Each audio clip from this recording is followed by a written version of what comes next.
நாகையை நோக்கி காற்றழுத்த தாழ்வு மண்டலம் நகர்ந்து வரும் நிலையில் தற்போதைய நிலவரம் குறித்து நமது செய்தியாளர் சீனிவாசன் அளிக்கும் நேரடி தகவலை இப்போது கேட்கலாம். தென்கிழக்கு வங்கக்கடலில் உருவாகியுள்ள காற்றழுத்த தாழ்வு பகுதி ஆழ்ந்த காற்றழுத்த தாழ்வு மண்டலமாக வலுப்பெறும் என வானிலை ஆய்வு மையம் எச்சரிக்கை விடுத்துள்ளதை தொடர்ந்து நாகை, திருவாரூர், மயிலாடுதுறை மாவட்டத்திற்கு ரெட் அலர்ட் விடுக்கப்பட்டது. அதன் எதிரொலியாக 10 மாவட்டங்களில் காலை 10 மணிக்கு மேலாக தொடர் கனமழை பெய்யக்கூடும் என ஒரு அறிவிப்பும் வெளியாகி இருந்தது.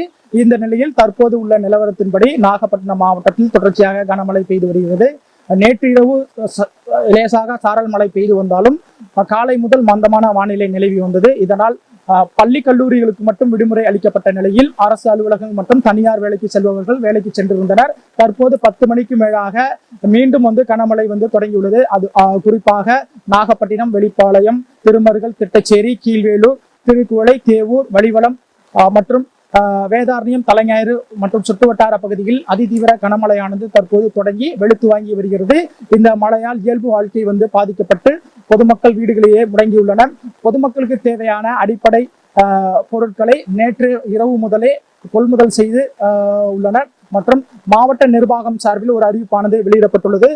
பொதுமக்கள் மழை நேரத்தில் வெளியில் எங்கும் செல்ல வேண்டாம் என்றும், இடி மின்னல் போன்ற சத்தங்கள் வீடுகளே முடங்கி இருக்க வேண்டும் என்ற ஒரு அறிவிப்பானது மாவட்ட நிர்வாகம் சார்பில் வழங்கப்பட்டுள்ளது. மேலும் அந்தந்த கிராம நிர்வாக அலுவலகத்தில் தேவையான அடிப்படை வசதிகளும் இயற்கை இடர்பாடுகளுக்கு தேவையான அனைத்து வசதிகளையும் ஏற்பாடு செய்யப்பட்டுள்ளதாகவும் மாவட்ட நிர்வாகம் சார்பில் தெரிவிக்கப்பட்டுள்ளது.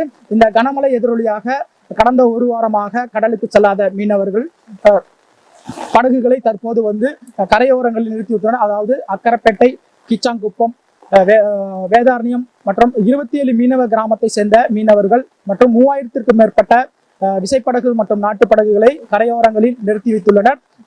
கடந்த ஒரு வாரமாக பணிக்கு செல்லாத மீனவர்களின் இயல்பு வாழ்க்கையும் தற்போது பாதிக்கப்பட்டுள்ளது. இதனால் 1 லட்சத்திற்கும் மேற்பட்ட மீனவ தொழிலாளர்கள் தற்போது வேலை இல்லாமல் முடங்கியுள்ளனர். இந்த கனமழை எதிரொலியாகவும் ரெட் அலர்ட் விடுக்கப்பட்ட நிலையில் நாகப்பட்டினம் மாவட்டத்தில் தற்போது கனமழையானது தொடர்ச்சியாக வெளுத்து வாங்கி வருகிறது. இந்த மழை எதிரொலியாக சாலைகளில் வெள்ள நீரானது பெருக்கெடுத்து ஓடி வருகிறது.